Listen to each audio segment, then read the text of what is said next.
Well, here we are again with another episode of Conversations with Mark. Today, we're really excited to have with us Bill Brennan. Bill is an active member of the League of Michigan Cyclists. Bicyclist, yes, Bicyclist. LMB. Yeah, Okay. yeah, thank you.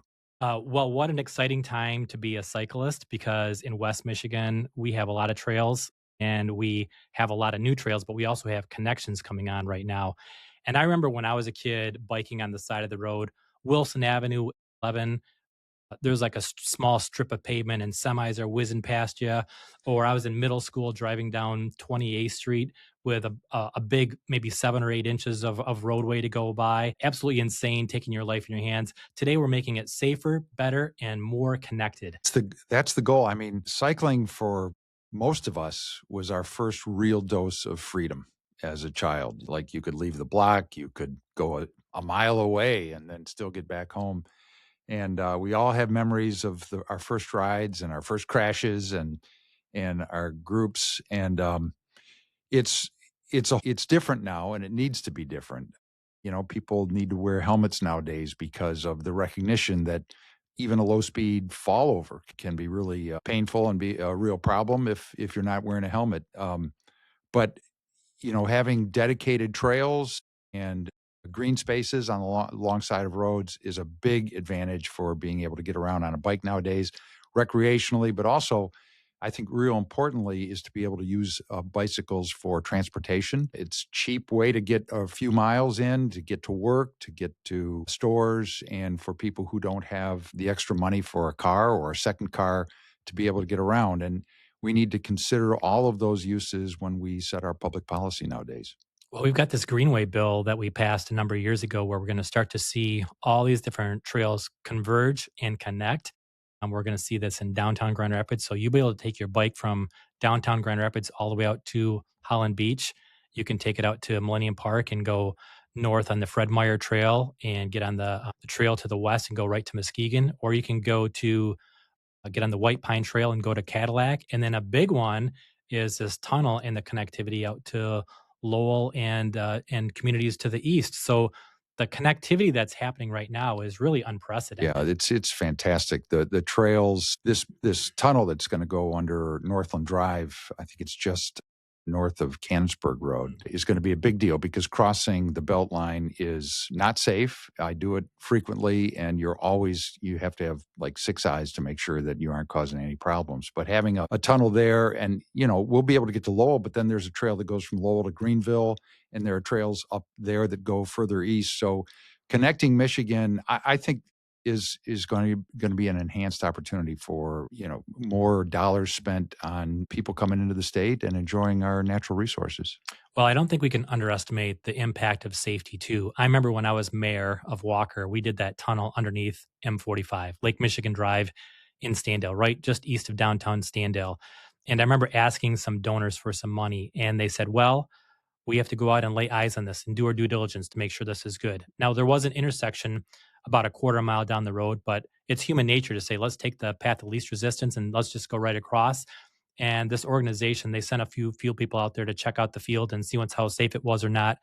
And what did they find? They said, we're going to give you the money because this is like watching Frogger. People crossing over these lanes trying to get through to make sure they don't get hit. And to create safe passageway is really important. And we've done a really good job of that in West Michigan. Yeah, and bicycle use is developed. It's actually a growth industry right now through the electric bikes. So Mhm. electric bikes are giving greater access to cycling to a lot of people who would be reluctant to ride or ride very far from their homes. And it's an important part of the League of Michigan Bicyclists work right now is advocating with respect to how to regulate electric bikes because there is some confusion right now regarding what's an electric bike and what's into this area called e-motos, which are Mhm. bikes that are going faster than 30 miles an hour. What we're trying to do is make sure that policy setters like yourself and throughout the state, both statewide and in local communities, understand the differences between what's a true e-bike and what is an e-moto and what needs to be regulated and what already is under a regime of regulation that really works well. And so right now we have a lot of confusion about e-moto. Is it almost like saying like e-moto is like the mopeds from like maybe when I was a kid? Yeah, they had a little motor on them. They'd go a lot faster than the regular bikes. And if I understand, and I've never ridden an e-bike, so I don't know, but it seems like The e-bikes are really like you still need to pedal them and you're Right. still part of that process. Maybe not quite as much, but they give you the assistance to make it up and down the big hills. But it also helps you get out there. You're still getting exercise and it Yeah. still lets you get around. So in 2017, Michigan passed a law. I don't know if you were part of it back then, but it's still a solid law and it works. And it separates e-bikes into three classifications. Class one is under 750 watts. It can't go faster than 20 miles an hour. It has full working pedals and no throttle. So, and those bikes are allowed on like the White Pine Trail. Class two is the same thing, except it does have a throttle. So they don't want throttled bikes on the White Pine Trail. And class three has full working pedals as well, but it can go up to 28 miles an hour. And they don't want those faster bikes on the White Pine Trail either. But these new e-motos go beyond 30 miles an hour and actually a lot more than 30 miles an hour. Some of them go up to 60 miles an Oh, hour, wow. but they're being marketed as class four bikes. There is no such thing as a class four bike under the law. And they're working in a gray area with respect to registration, calling them dirt bikes and the like. But you see young people using them on the roads, and there's no limitation as to how old you need to be to buy one of these things. So you've got people under driving age, unlicensed, who can drive 45, 50 miles an hour on these bikes, and they just aren't being actively regulated in the state. And it's a gray area of where new technology has kind of bypassed the regulatory framework. And what we're concerned about is that people see these things and say, oh, those are bad e-bikes. We need to change the law on all e-bikes. And if we do that, we're going to really cut off what's been a great growth in the industry, a growth of use and, usefulness in terms of cycling, which happens with our traditional e-bikes. Well, and then you run into the issue of enforcement. Who's going to enforce the bike on the trail? Do we Right. need to have law enforcement on there? And it's complicated. But as technology continues to progress, as new technology is out there that people want, maybe the legislation has to catch up to it and put things in place. And I mean, I think that's the long term. That's why we have legislators that meet all the time, anyways, because technology and things happen and change. I mean, if you think about it, you really don't want the family of like two young kids and the mom and dad going down some trail and all of a sudden having somebody going 60 miles an hour. That's just way too fast. The Yeah. little kids out there for their first bike ride, you don't want them to be Or, hit or at even 60. 35, Mark. That's I right. mean, and as we have this fabulous trail system being built for us, I mean, there are people walking their dogs on those trails as well.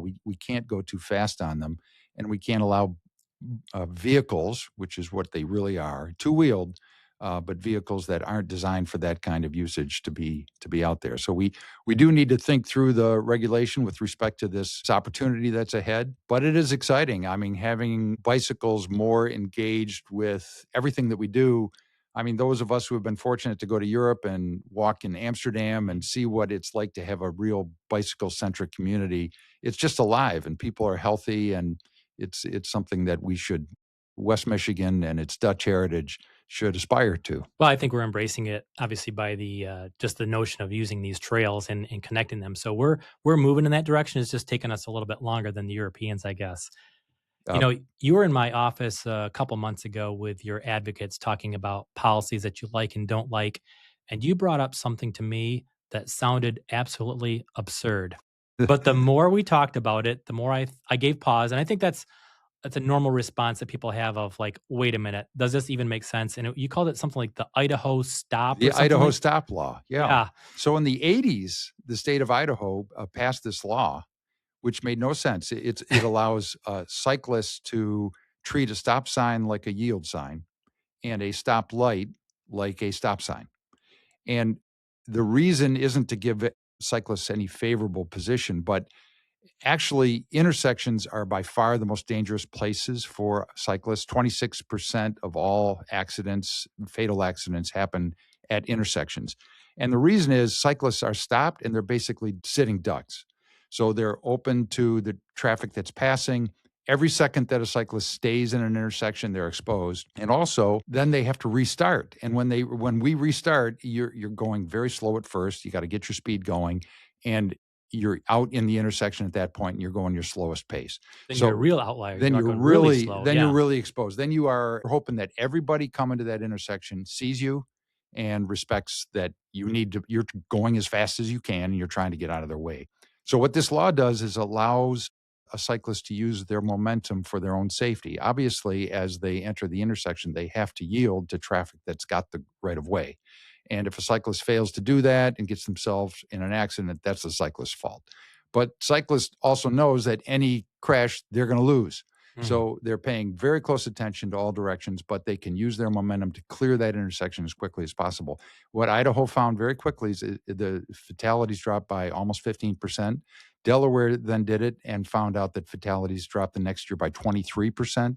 So 11 states have now allowed the Idaho stop to be part of law, and it's dropped bicycle accidents everywhere it's been adopted. So we're trying to get awareness here in Michigan, and hopefully it can be passed here eventually too. It's one of those really counterintuitive ideas. I remember when somebody told me once that if you had a 5-lane road, 2 lanes in one direction, 2 lanes the other direction, and a center lane, that was not the most efficient way to travel and not the safest. And again, this was back when I was mayor, and they were talking about it. So, well, what is the safest? And they said, well, if you had a bike lane on one side, on each side, then you had a single lane, each moving direction, and then you had a center turn lane. So really a 3-lane road, that's actually a better and safer way for traffic to flow. Well, it doesn't even make any sense. Well, because we've been so accustomed to what it looks like. And it's kind of like when you're in elementary school and the police officer comes in and talks about bicycle safety, you have to follow the same rules as the cars and things like this. But as technology changes, as the mindset changes, realize that not everything is the same. And so thinking outside the box is important. And so once you told me that, I thought you were crazy, honestly, at first. Well, a lot of people think I'm crazy. But the idea sounds so counterintuitive because we've been so ingrained by it. But recognizing that 11 other states have done it and there's data to support it, we'll see where this goes. But I'm intrigued by it a little bit. Well, we'll see where it goes. That's encouraging. I mean, again, we're hoping to create an environment that everybody can enjoy on a bike and at least respect those people who are out there on a bike. But I was just talking to my dentist today. He just moved back to Grand Rapids from Charleston, South Carolina. He said he loved Charleston when he moved there.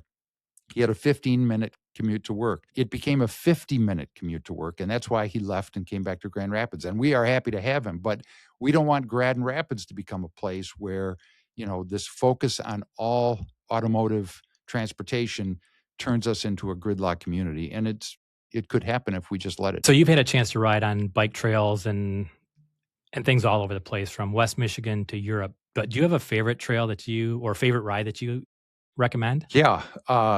One of my favorites is one I do frequently here, right in Kent County. It's in your district. It's we start out at Forest Hills High School, and we go a little bit south from there to 2 Mile Road, and then start heading east. And a number of roads that are winding, going east and west, and further east, all the way to Alden Nash, and then we'll work our way back. And we finish. It's almost finished on a real steep hill on 3 Mile Road, which is just west of Egypt Valley. And there's a lot of hills out there. Yeah, it's a butt kicker hill, and you get to the top of that hill and you're done with all the challenging parts of the ride. It's kind of slightly downhill all the way back to the high school. And it's just a fantastic ride. We do it either 19 miles or 26 miles, depending on whether we go all the way east. And honestly, that is an absolute favorite. Yeah, do it frequently, and especially when you get it in the evening. In the autumn, we'll wear headlights and ride into the night, and it's just a wonderful place. In all of Michigan, I think my favorite ride is a road ride out of Harbor Springs. Everybody knows it as the Tunnel of Trees up to Cross Village. It's 21 miles each way, and it's just beautiful and not very heavily trafficked at all. Worldwide, I've done Alpe d'Huez a couple times in France, and that's a very special piece of real estate and again, a real challenge. So lots of great cycling, but a lot of great cycling right here in West Michigan. Yeah. It's fabulous. I got to tell you, when I was a kid, I used to do the rides with the Rapid Wheelmen.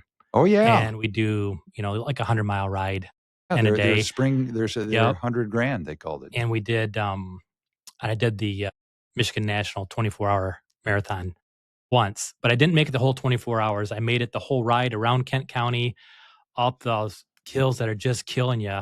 And the first 100's a lot of work. And then you get to the second loop, and then the third loop is smaller. And I said, I'm going to just lay down in my tent for just a minute and rest. And then that was it. But cycling is something for everybody. Yeah. There's something for everybody in West Michigan. And thanks for sharing your stories today. Bill Brennan, thanks for your time today. Mark, appreciate it. Thank you. Thank you for your service.